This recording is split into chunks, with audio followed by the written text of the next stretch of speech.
Hello, everybody. Hey, Dominic. Greg, how are you, man? Good. What's that mean again? That thing? That's like Saturday Night Fever. Something like that, yeah. That's even before my time. I don't even know where I pulled that out of. John Travolta. Something like that. How you feeling today? I feel great. No problems, no issues, no body aches today. Well, a little bit in my right leg, but I'm good. Yeah, Comes with good. my age. Anything today you did that made you feel extra loving towards yourself? Um, Actually,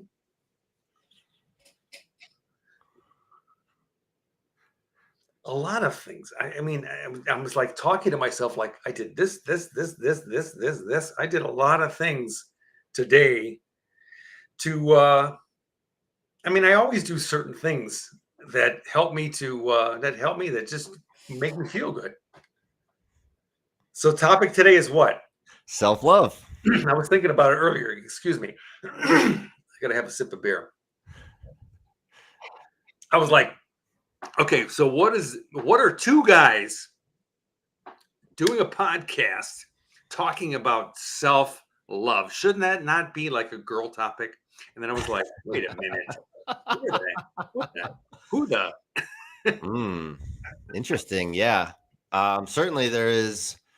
I think you'll find women are a little bit more comfortable talking about this topic than men. Um, I'm not sure that that's a positive thing, quite honestly.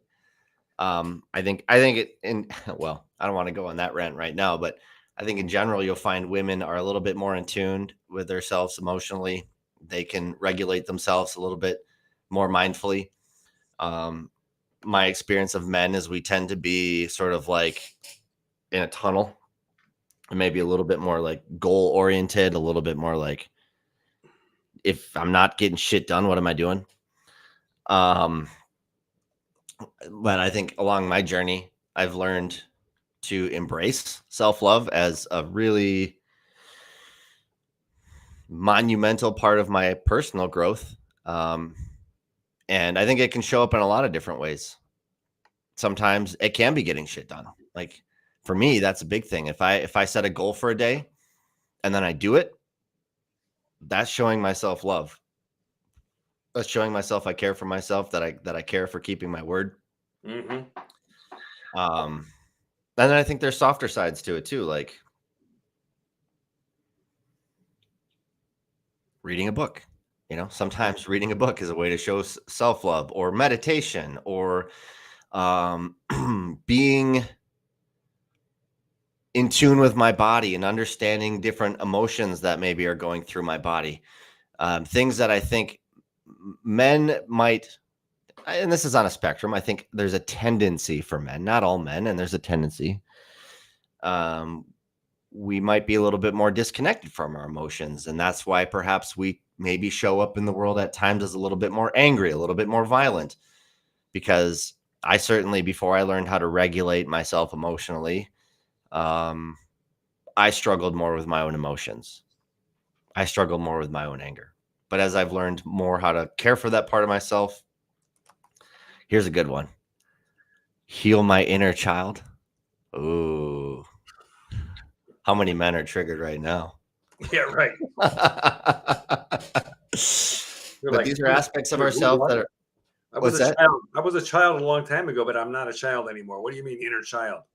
Well, I mean, it's they talk about the imprinting years, which I don't know the exact timing of it, but somewhere between like I think like your 6 month or maybe right when you're born until like maybe 3 or 4 years old.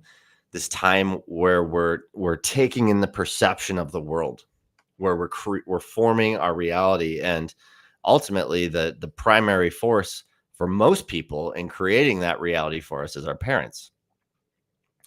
So if we have parents that aren't healed, if we have parents that have not learned how to take responsibility for themselves, a topic that we have touched on in the past, responsibility, and they're projecting that onto the child, well, then the child is going to internalize that and think, well, there must be something wrong with me. Like if a parent is blaming the kid constantly because the parent doesn't know how to take responsibility, a child doesn't have the cognitive wherewithal to understand that it's actually the parent projecting their crap onto them.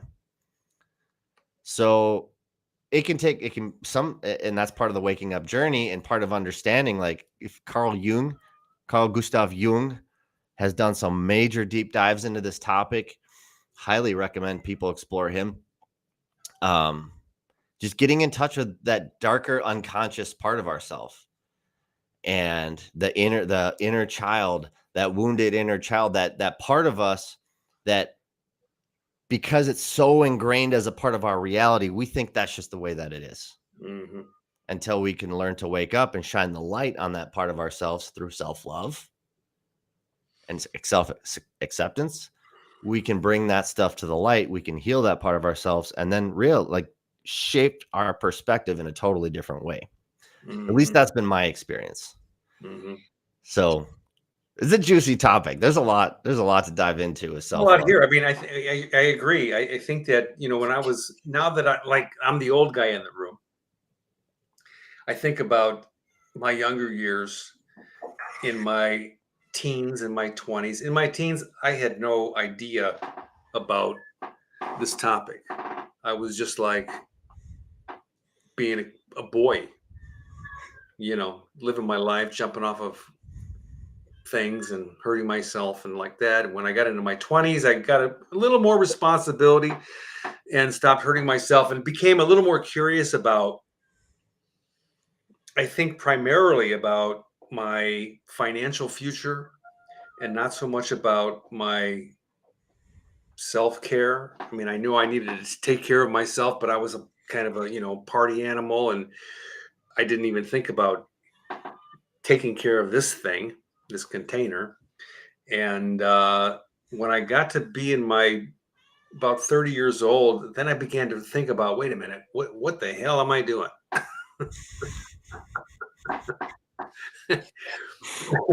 And that's when I started to really start to go inward and think about, what do I really need to do and what do I want to do in order to take care of me, and not just physically but psychologically, because I think that at the age of about 28, 29, 30, I was a mess. And I don't need to go into all the specific things about what was causing the mess. I mean, I had shit with my mom, mostly with my dad. He beat the shit out of me when I was a kid. But I deserved it. Well, so you tell yourself. He did the best that he knew how. Yeah. But that kind of stuff, and then my relationships were not always the greatest because I was being, I wasn't taking care of myself. Mm-hmm. And so then when I finally became, I don't know, a mature adult, I still don't know if I am, but I became more mature than I was prior to that.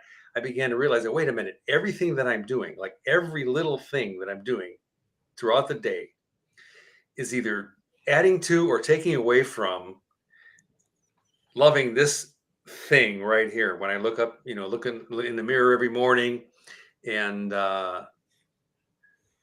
that's, to me, the mirror is the thing. It's like, it's always the thing. It's like, are you okay? Are you doing it? Are you not doing it? What are you doing, man? Are you messing up? You know what I mean?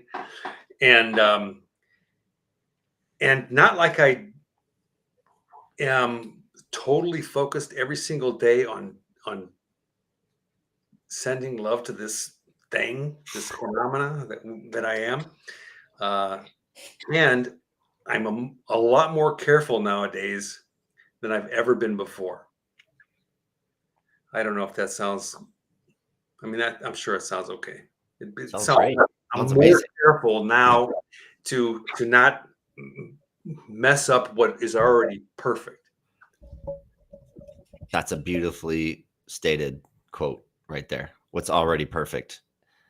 And I love that, because we are perfect, every single one of us. And it's, in my opinion, It's these false beliefs along the way that I adopt about myself and then repeat to myself and then believe about myself. And my experience of self-love and just self-growth and this whole journey is it's not really about getting new information. It's about letting go of information that is working against myself. Yeah. Sometimes knowingly, sometimes unknowingly. Like there's certain things that it's like, okay, Greg, maybe you should stop eating Culver's cheeseburgers like 4 times a week. Maybe. Right? That's a knowingly. But there's other things that are like buried way deep down that I don't even realize. Like I said, maybe things that happened in my childhood at 2 years old that I could never recall consciously, but they're just so imprinted in my reality that letting go of those things. Or I think a topic we've touched on is, the media and how we're just sort of like swimming in this fishbowl of information that's just circulating constantly around us. Well, until I woke up to realize that the media has not my best interest in mind at all. I used to have this belief, or I think I mentioned this before, where it's like, well, I know the media is garbage, but I can watch it. It won't affect me. I can stay neutral. Mm-hmm. No, it doesn't work like that. What I've come to realize is that whatever goes in here, it goes in here. And it's, so it's like learning, okay, the media in general is not really there to help my growth. It's not, it's like, in fact, it's working against me. The food is working against me. These are all things that we've talked about, but I grew up in a family where we don't question the food on the shelf of a grocery store. If it's on the grocery store, it's there to eat. What else would it be there for? So it's like waking up to these beliefs either about myself or about what the world is putting on me, and then letting that go. And then as going back to your point, like that perfection, that beautiful essence of me can emerge. It's like a flower, like blossoms naturally, beautifully. Mm-hmm. It doesn't need to be told, you need to go to school so you can be beautiful. You need to make this amount of money so I can be happy. No, like we are like flowers. Our DNA has this like timing, this whole timing thing built into it of like when we emerge and how we emerge and how we develop and how we grow. And when we allow that, my experience is that when I allow that in myself to just like, I tend to myself properly through self-love. I think one of the greatest things I can do for self-love is strictly monitor the words that come out of my mouth, the thoughts that occur in my head. And am I telling myself things like, hey, I'm a person full of love, full of care. I care for other people. I care for myself. I'm on a journey that's here to serve myself and humanity. Or do I say things like, man, I just suck today. I'm so tired. I'm just this. Nah, nah, nah, nah. And that's just like suppressing, suffocating that beauty that can emerge. It's interesting because I do hear people quite often, how you doing today? What's happening? How you doing? Oh, I'm so tired. Oh, this, oh, that. Oh, I had a rough day. Oh, it was so long. And I'm thinking to myself, why? Because it's just like there's this thing called life and it's happening, and that's about all that's happening. So we can interpret that in any way that we want to. And whether or not I'm in traffic, now I'm guilty because I've been a jerk in traffic. I mean, not so much these days, but back when I was a punk, I would I would do really bad stuff. Like I would cut people off, you know, and I didn't realize that what I was really doing was just sabotaging myself. completely sabotaging. I did a lookup on Chat GPT just to see what it would say about self-love. And I said, and the query says, what is self-love and what are the benefits? So it's very succinct, actually. Self-love is the practice of appreciating and valuing yourself, both mentally and physically. And I'm like, yeah, that's pretty much it. So the physical part, I I'm pretty good at. I mean, I exercise, I feed it really good fuel, and the mental part, I'm pretty good at. I don't trip myself up. I have some people that I know that are very consistent at what's the word? Um, help me out. The word is they antagonize themselves. Mm. You know, Self-sabotage. okay, that works. You know, and they're critical and mean. They say nasty things, and I'm just like, wow, don't want to be in their body. Yeah. Yeah.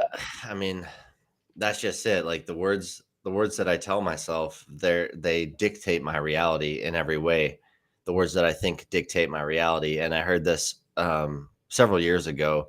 Didn't make a lot of sense to me at the time. And as I have grown and worked on myself, it makes more and more and more and more sense that I live at the level at which I speak. And other people live at the level at which they speak. So oftentimes I can spend 15 seconds with somebody, Hmm. listen to how they talk to themselves and be like, they're miserable. Hmm. And you can't hide it because somebody who's happy, somebody who loves themselves, somebody who genuinely works on themselves and takes care of themselves understands the amount of work it takes to get to a point to like, at least for me, I can speak for myself. Like, I've worked a lifetime to love myself. I'll be damned if I'm going to go back to sabotaging myself.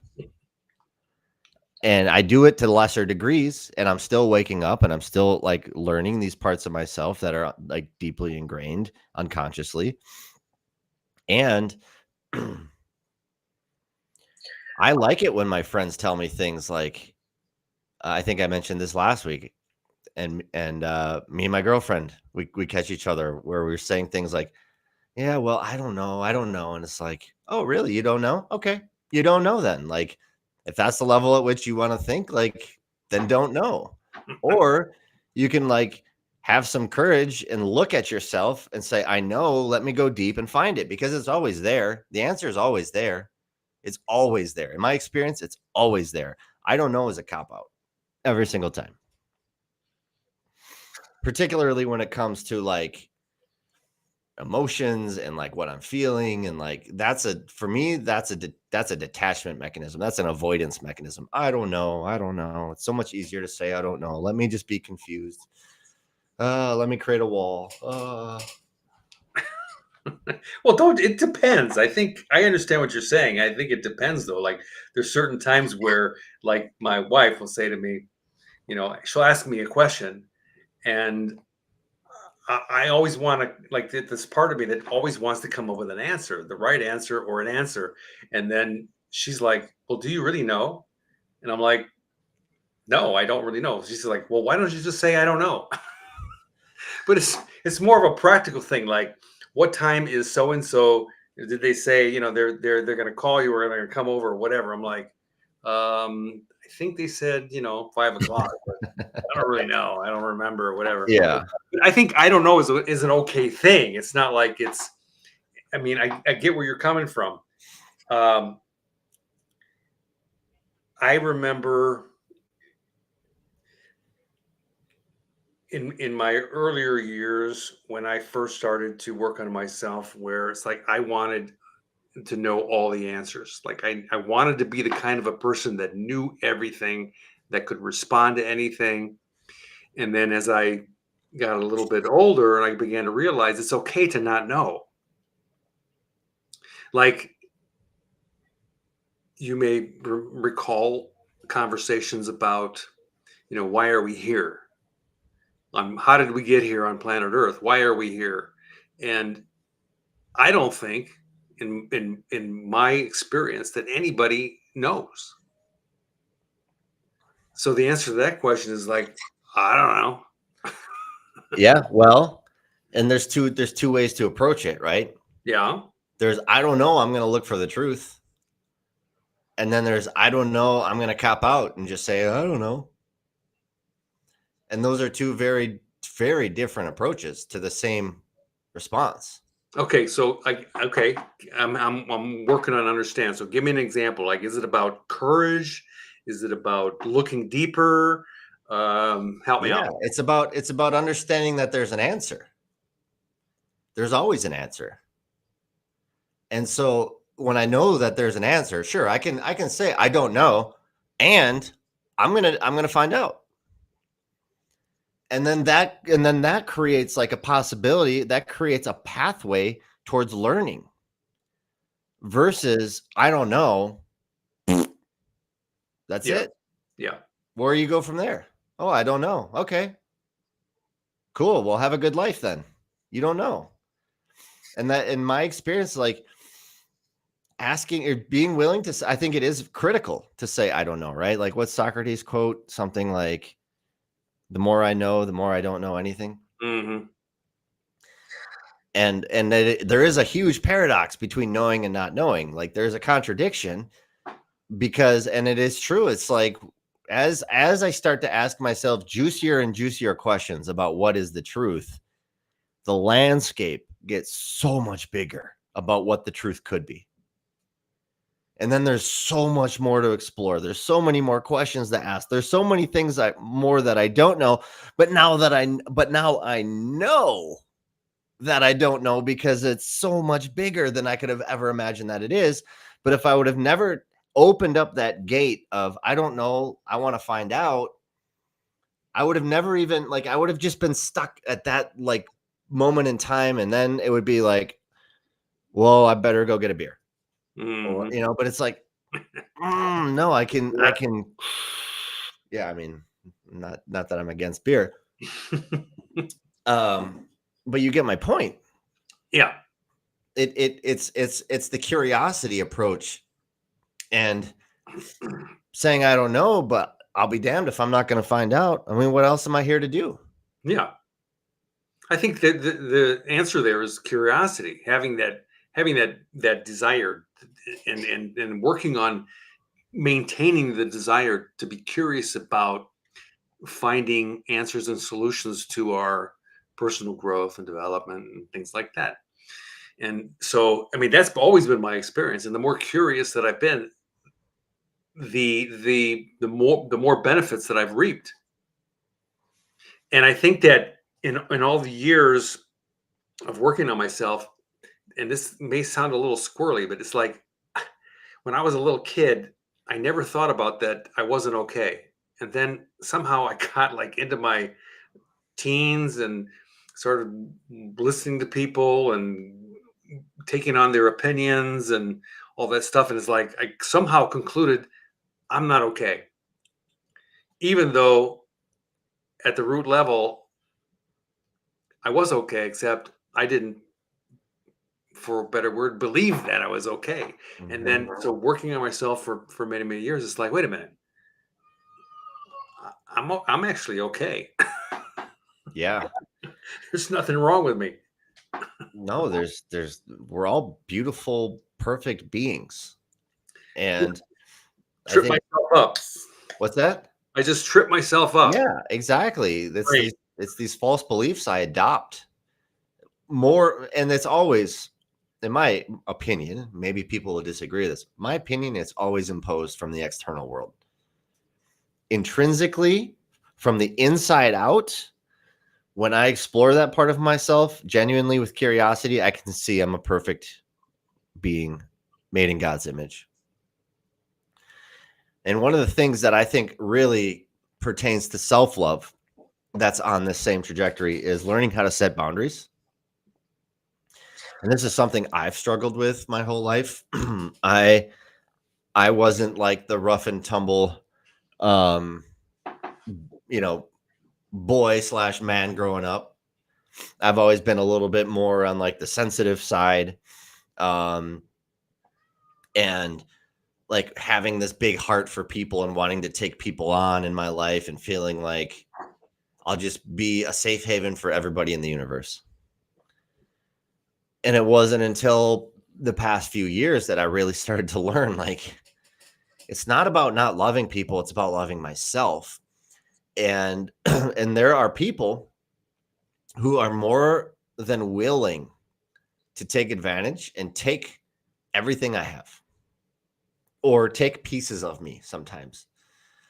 And and when I am somebody who feels like, especially people who are in need, I think that's a real clue a lot of times. If somebody's like in need, and depending on how often they're in need, and how often they're needing me, that can be a sign. And I'm on a journey of working on myself and supporting other people and working on themselves. And one of the things I've had to learn, because I grew up in a family where I was enabled and I was spoiled. And so I didn't have to work on myself as a kid because my parents did it all for me.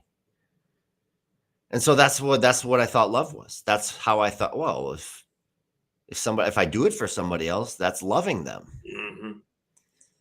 But what I realized is not only is it not helping them, but it's taking my power and then like drowning it in somebody else. Mm-hmm. And then this is where like I've created codependent relationships in my life where I needed something from somebody else and they needed something from me. And then we're just needing each other constantly, and neither one of us is like a whole being. And so for me, what I had to learn is like I had to take a stand of somebody like, okay, maybe we're in this dynamic. At some point, I have to go, enough is enough.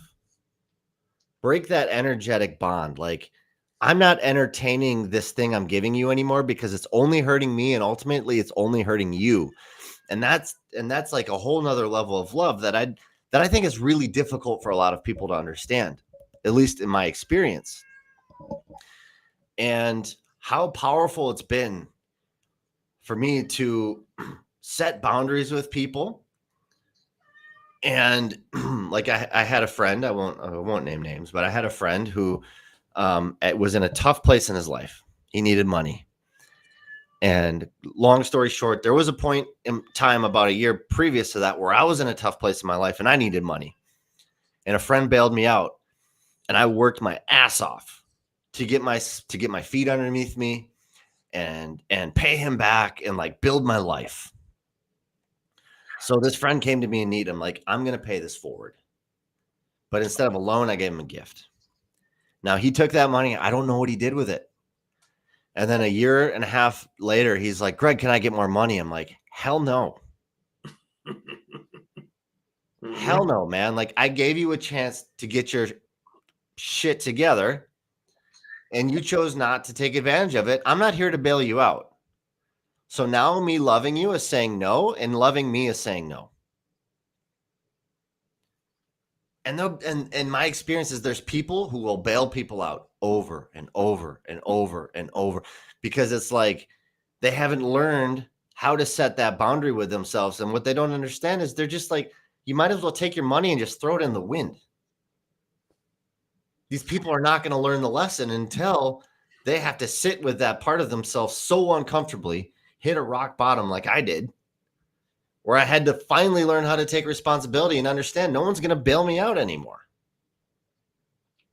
So let me ask you. So the boundary in this example that you're sharing, you're setting the boundary for you, your boundary, Yes. or you're setting it between you and that other person. I'm not up on boundaries like you are. I don't, Ultimately, I'm setting the boundary for me. I need to do what's loving towards myself.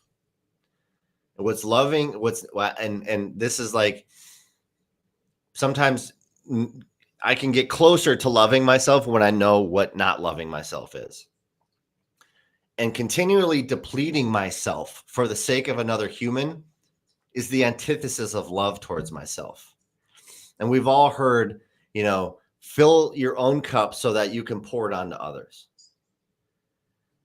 And if my cup isn't full, then it's not overflowing. Like that's where like true abundance in my experience comes from. It's like, I need to make my container air sealed.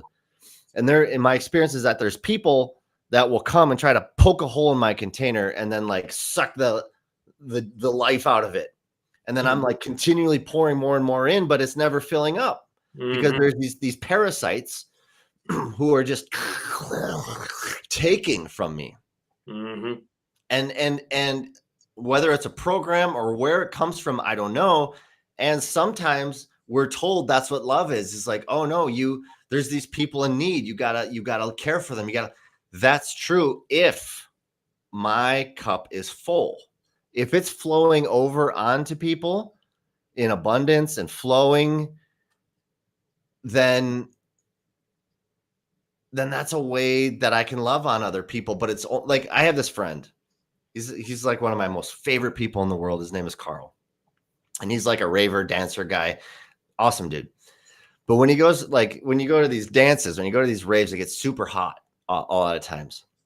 And he comes with these 2 giant fans. And he just like fans himself off.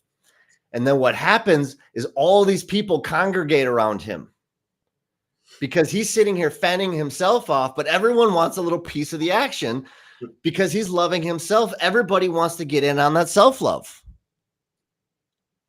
And that's what it is. It's like when I give to myself, when I love myself, when I honor myself, when I do the things that make me feel good, that put music in my soul, that permeates into other people's experience.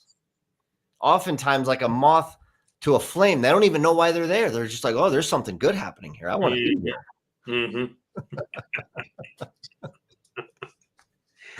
Maybe that's what I should start doing, fanning myself. The ancient Egyptians used to do that with those big palm leaves. They'd fan each other. But that's because it was so damn hot. I've been there. One more thing, Dominic. I want to add a caveat.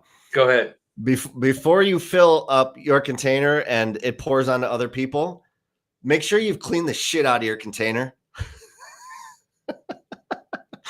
You fill up that container with a lot of shit on it. All you're doing is pouring your shit out onto other people. So do the inner work to clean it out so that you're giving the good stuff to people. Absolutely. So one of our fans, she says, Susan. Hi, Susan. Hi, Susan. We know Susan. She's a sweetheart. She says, just like on an airplane, put your oxygen mask on first before helping your family members and children. Yeah. It's true. I mean, because if we're not, I mean, I've always said this in all the trainings that I've done out there. I said, in order for me to help you, I have to be strong. If I'm weak, I mean, I can't help you. So that was one of my motivators that so it's like, I can't tell people to go exercise if I'm not exercising. I can't encourage people to eat well, eat healthy if I'm not doing it myself. There was a story, I can't remember where I heard it. I think I heard it from a common friend of ours. They used to tell a story about Gandhi, and then the mom came because she was having issues with her child eating candy or sugar. Oh, yeah, I've heard this. Yep. Remember the story? And so then she waited in this long line because she thought she took her child to go see Gandhi because she thought Gandhi was going to be the answer to helping or getting her child to stop eating so much candy. And so then she waited in this long line and they got up in front and she's like, Gandhi, can you please tell my son or daughter or whatever to stop eating so much candy? He goes, come back in 2 weeks. And she's like, wow. Okay. So 2 weeks later, they come back and they wait in line and they finally get up in the front of the line.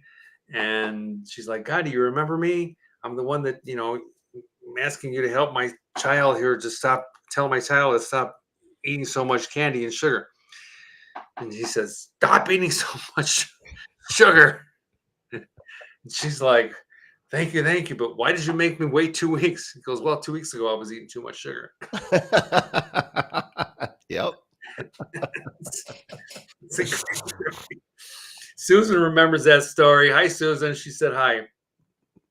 Yeah. That's a great story. And it's easy to be a hypocrite because everybody knows the right thing to do. Knowing and doing and being are very different aspects of this similar thing. Absolutely. Absolutely. Well, it's interesting. I think that, I think about self-care. Like, several years ago, I heard somebody say the term self-care. And I was like, what does that mean? 'Cause I never heard that before that point, self-care. And it's easy to understand it. I mean, in general, in my brain, it's like, okay, self-care is like taking care of myself, making sure that my hygiene is good, making sure that I'm feeding myself good food, making sure that I'm not buying into people's junk and they're in my brain, and on and on and on. And it's kind of like that's kind of like self-love, isn't it? Almost the same thing. Self-care, self-love, I think so. caring enough. Yeah, I think so. I mean, I think they're extremely, extremely related. Yeah, I mean, it's basically the same thing. So, and then I began to notice on social media that people were using that term a lot. Like, I need to spend my weekend in self care, and so then they'd go to the spa. They'd get the mani and the pedi and the all the stuff, and take the warm bath and all that stuff. And I'm like, okay, but there's so much more to self-care and self-love than just the mani pedi and the bath, you know. There is. It's I think one of the most profound ways I can show self-love to myself is showing gratitude. Um and this was a recent shift for me. A pretty profound one, actually. So I worked my whole life basically careerless. I spent 10 years in the Navy and that was great. And then after that I was trying to figure out what the hell am I going to do. Long story short, at age about 39, I hit my home run career. Um, Finally, started making a good salary, something that has like been my dream career to do. And I had all these resources for the first time in my life. Okay, I'm getting off track a little bit. Ultimately, a large percentage of my money now goes to child support to pay the woman who had my daughter. Now, Mm-hmm. I was bitter about that for a long time. And it was this like black hole of like, man, I just got to give this woman money, even though blah, blah, blah, this whole story I tell myself, right? About does she deserve it? And she took from me, blah, blah, right? All this like anger stuff, right? And then I got it. It's like, wait a minute. This money is supporting my daughter and her mother. What am I here for? I'm here to give my daughter the best life I can give. So now it's like I've reframed it, right? Instead of being bitchy and complaining and like feeling like, oh, this is money that I'm just throwing into the black hole. No, like I'm so grateful that I have those resources to be able to give to my daughter and her mother so that they can have a life that's not impoverished and they're eating, and both her mom and my daughter can be vital and have the things they need to survive. And that's such a blessing that I can provide that. Mm-hmm. And like, so finding that gratitude, like that, I think we talked about taking responsibility. It's like that was a way for me to take responsibility that instead of bitching reflected gratitude, that ultimately like now I can come from a place of abundance. I can come from a place of like an open heart, which in my experience is only going to attract more abundance and more money and more love and on and on and on and on. Mm-hmm. So self-love begets more self-love. Mm-hmm.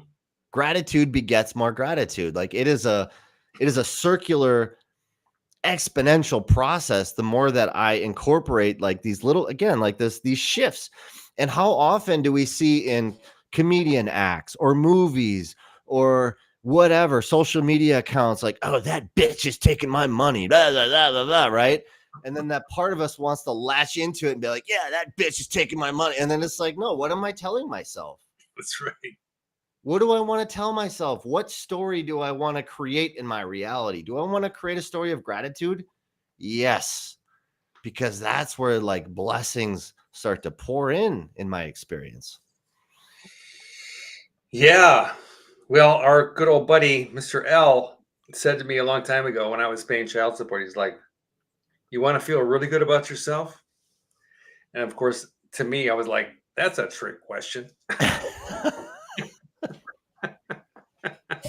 He said, instead of writing the check for what the court says you have to write it for, give her a little bit more. Like,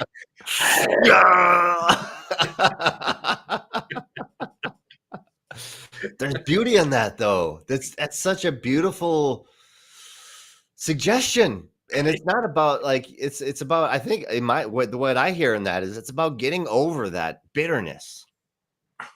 And that's like that would be an accelerated way to get through it. yeah. Well, I didn't do it the next month because I talked to myself for 30 days like, no way. And I think by the second month, it took me like 60 days to get it like, okay, all right. And, So, and what was your experience when you started doing it? of course, I mean, it was fun. It was wonderful. I didn't do it all the time. When I had the extra money, then I would do it. Yeah. The problem was that in my case, the first one and the second one, I guess 'cause I've been divorced twice, was court imposed. So it was like taking it out of my check, which really, That's my situation. So yeah, I mean, so and then after a while, I was able to write the check on my own, which gave me some freedom, and and I think that that's all part of it, and in considering the advice that was given, do I want to feel good about myself? Yeah, of course I do. And that expands into so many different areas of life. Mhm. And I mean, we can talk about food, we can talk about exercise, we can talk about our environment. Like if I mean, we talked a little bit about it, I think last time, if I hang my clothes up instead of just tossing them in the corner, and I do that because I mean, I have done that and I do that, but I toss them in the corner knowing that when I wake up tomorrow morning, they're going to go right in the washer. But for the most part, my stuff is organized. And when I do things like that, I feel better. I feel lighter. I feel, for a better word, better. Yeah. I feel gooder. More present, right? Like my Yeah. experience is that Yep. when, and I think there's been entire books written on this premise. Like if my bed isn't made, I'm carrying that around all day in my conscious. Like I didn't make my bed today. Whether that's an actual thought I'm having or not, it weighs on me. And we talked about Shambhala, the path of Sacred path of the warrior. You always got it. You always got my back on that one. Sacred Path of the Warrior. He talks about like the drala, like there's like a energetic thing that happens when things are in the right place. And when things are in the right place, things flow appropriately. Things move appropriately. There's a natural balance to how things move. Like and I'm a big nerd when it comes to things like the Fibonacci sequence. It's called the golden ratio. And if you look this up, it is like the most mind-blowing thing in nature, or one of them. Nature is just mind-blowing in general, but like it's like if you've ever seen the spiral of a seashell. Yeah. It's in a perfect mathematical sequence called the Fibonacci sequence, the golden ratio. And the whole thing about the Fibonacci sequence is that something can grow in a balanced proportion. So like a sunflower seed or sunflower plant, you see this giant head of a sunflower where it's like, and then you see this tiny little stem and you're like, how does that happen? How does that thing sit up there in perfect balance while it's sitting on this tiny stem? It's because it's growing in this absolutely perfectly balanced manner that every single step along the way, it's maintaining a homeostasis, it's maintaining a balance. And I think that like when we have our house in order, and I am genuinely working on it. Like it has not been a strength of mine. And I'm so focused right now about cleaning all that up in my life because I know that at times in my life where that's true, where my house is clean and my car is clean and like my shirts are hung up and everything is in a right place, like my life works in a much more balanced way. It's true. What is that thing called? Fibonacci? How do you spell that? Fibonacci. Should have wore the shirt. I have this shirt with a Fibonacci on it, and it says "I'm golden" because it's called the golden ratio. F or PH? Fibonacci? I think it's Fibonacci. No, Fibonacci. Fibonacci. I don't know if I said that right. I'd have to write it out. Fibonacci. Here, let me look it up. But it's remarkable, and nature has all the answers. Like nature has given us all the answers we need. Fibonacci. Got it. It's up on the screen. Fibonacci. Fibonacci must have been an Italian guy that came up with that.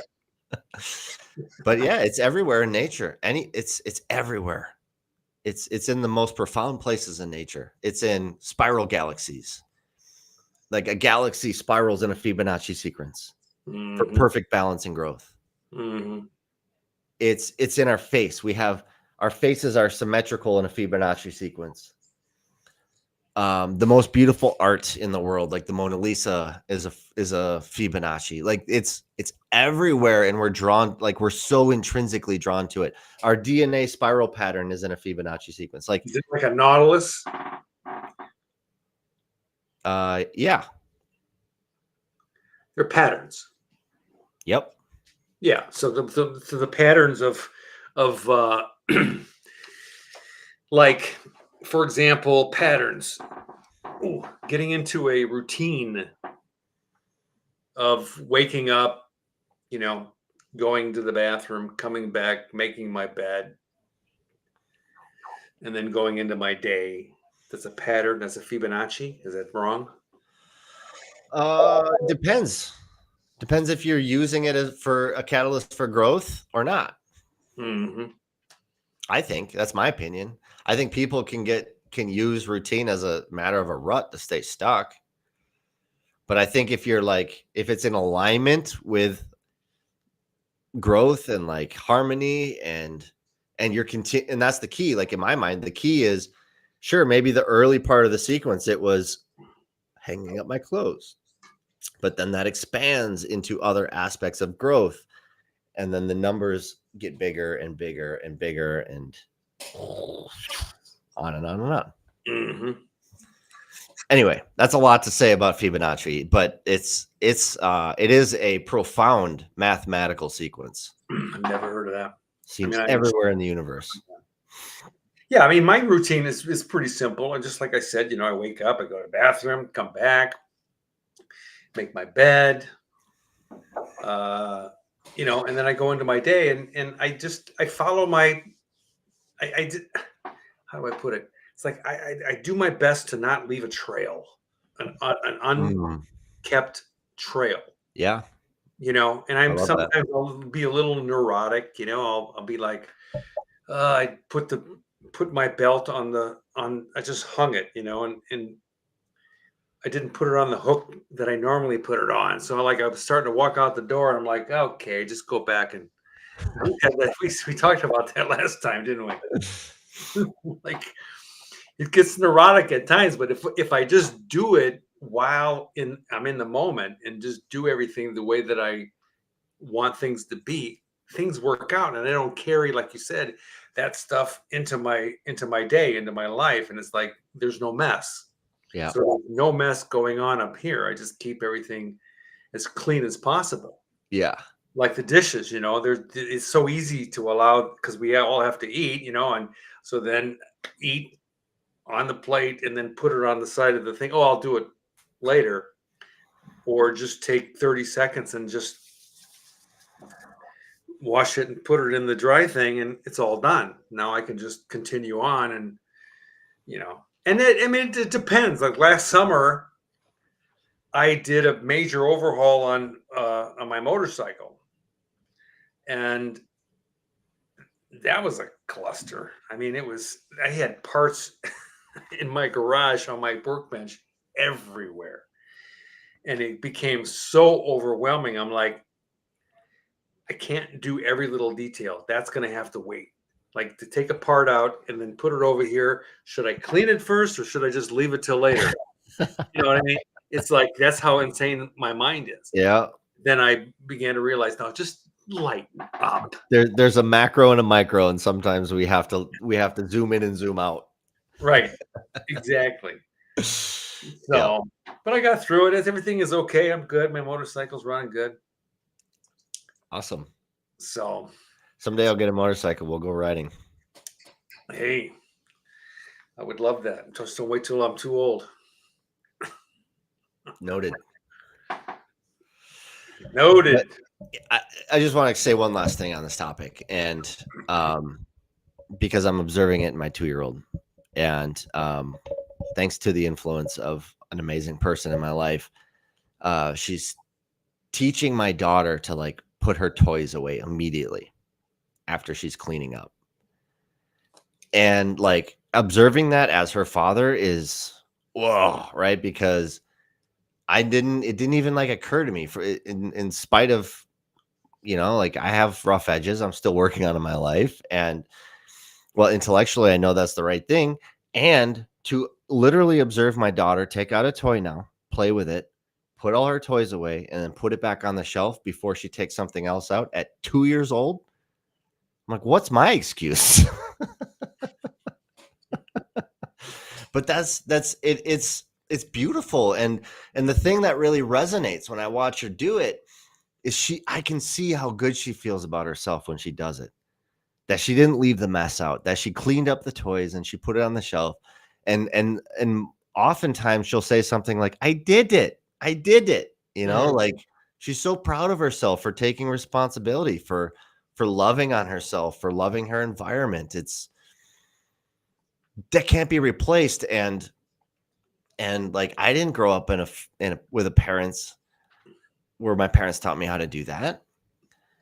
And I can see how that's like still playing out at 40 effing 2 years old. Like, come on, Greg, wake up, man. Anyway, so yeah, it is absolutely a form of self-love. It creates elegance and like just the space for other things to be. If my life isn't cluttered, then it creates this space for other things to emerge.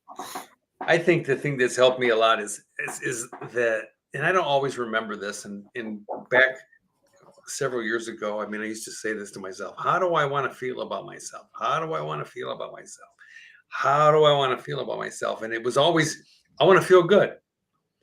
I want to feel great. I want to feel comfortable. I want to feel loving. I want to feel, all that stuff.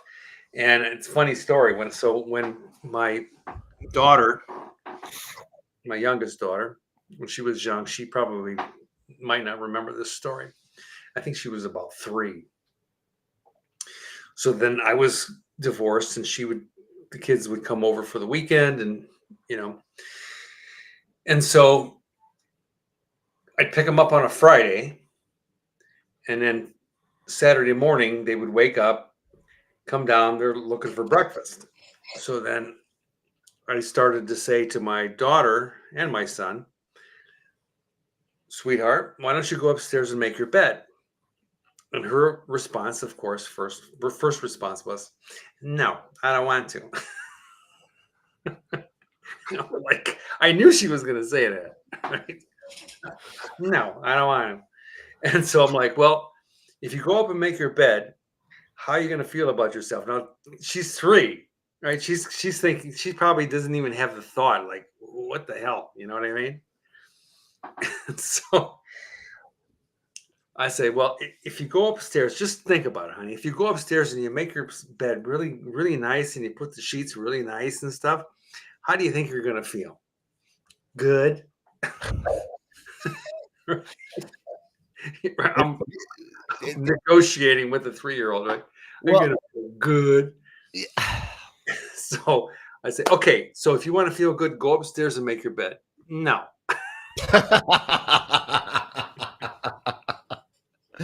Oh, if No. that doesn't sum up the human experience in a short story, I don't I know know. what does. I'm like, okay, get up there and make your bed right now. Otherwise, you're not getting any breakfast. Okay. Oh, it's profound though. Even at 3 years old, we know it feels good to do it. Oh, it's so funny. We know it feels good. It does. I mean, and it applies, I think, more so when we have the cognitive ability to understand that if we keep our life clean, everything is eventually clean. Yeah.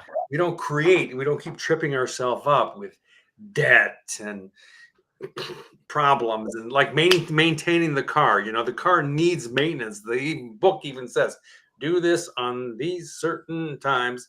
And if you don't do that, shit's gonna fall apart. Yeah. Kind of like life, right? Yeah. I mean, that's self-love. I mean, even there's a really practical way of looking at it. If I'm disorganized, the amount of time I waste looking for things, it's like I could be using, if I knew exactly where something was, I just go get it, I do my thing, I put it back. But if I literally have to take like 30 minutes to an hour looking for something, that's 30 minutes to an hour by default. I'm not doing something else that's loving myself. Like it's every little act builds into something greater. Mm-hmm. That's exactly right. And the other side of it is that we have no problems. Can you imagine we're having this conversation about self-love, and there's people Yeah. on the other side of the world that are being bombed and burned alive. I mean, Yep. how fucked up is that? It's crazy. It is insane. It's insanity. And Don't just, even go there because I'll lose my shit. yeah, well, again, I just summon the gratitude that for whatever reason, God put me in this position to be so blessed with everything that I have. And that's it. That's the best I can do. And I'm so grateful. And it's a wake up call when like looking around the planet, that was, I think, the first thing we talked about. There's so much going on. So, and the least I can do is love myself. Exactly. You know, with everything that's going on, the least that I can do is give a shit about me. Yep. Right. And then it expands out from there, the ripple effect. So, my friend, last words. No, this is great. I enjoy every time we get a chance to do this. It's been wonderful. So thank you for creating the space to do this, Dominic, and reaching out. And hopefully we'll throw another one of these together next week. I'm in for it. Not hopefully, we will. All right. Did you see the Miro, Miro, Miro mind map thingy? I came up with an idea for a name. Oh, I'll check it out. Ooh, we don't want to reveal that though. Also, that top secret thing you sent me. Whoa. Did you read part of it or all of it? Oh yeah. That's intense, huh? All right. That'll mess with your brain. Yeah, and anyone who watched that, they'll be like, "What is he talking about?" I know. We can't reveal it. It's a secret document from the top with goods on some. Oh my God! You know who you are. Dead or alive, you know who you are. Oh man, good times, Dominic. Thank you, man. Yeah, right back at you, buddy. Okay, be well. Thanks to everybody for watching. Hope you enjoy. If you're watching this, what is it called? The replay, the replay. Yeah. And thanks to all of you who joined us, Susan, and who else joined us? No, it was Susan in the chat this time. yeah, No Susan. Thank Satan this time. Satan's scared of us now. He knows to stay away.